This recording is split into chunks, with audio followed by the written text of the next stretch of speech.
And there's this pressure to conform to this outside world, but Mordecai, I love it, he stood up and he was used by God to make a difference.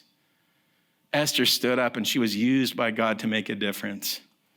And we too can stand up and be used by God to make a difference. Oh, it may not be a national deliverer, but can I tell you this?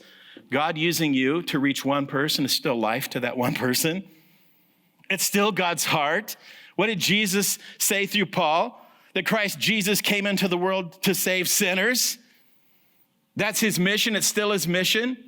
And see, I believe honestly that in God's grace, he's given this space of time in our lives for the people that don't know the Lord, who are proponents of this world system, who are living under the influence of Satan, for them to be saved.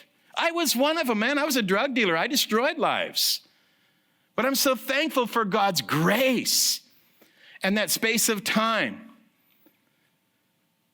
that he gave me. And what about you? Don't think for a minute that, like you're just haphazardly where you're at. Can I tell you, this is the truth. If we'll open up our eyes and we'll ask the Lord to help us to see what's going on around us and be willing without reservation to obey, you watch what comes across your path. I'm telling you, you go out this week and you're like, Lord, just show me the opportunities. You'll be blown away what happens in a grocery store. That's where I got saved, in front of a pile of cantaloupes. Tom Davidson, the guy that led me to the Lord, had no idea. But he was open and looking and unashamed and willing to stand. And see, God can use you right where you're at. And we, unlike Haman, who had a false confidence, we can have a true confidence. Why? Because the Lord is our confidence. We've got something that people don't have. You know what that is? The rest of the story, like Paul Harvey would say. We have the rest of the story in our hands, the Bible. We know Jesus is coming back. We know he will rule and reign. We know the kingdom that we belong to will not be shaken.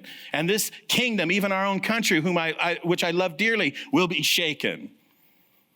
But the kingdoms of this world will become the kingdoms of our God and of his Christ.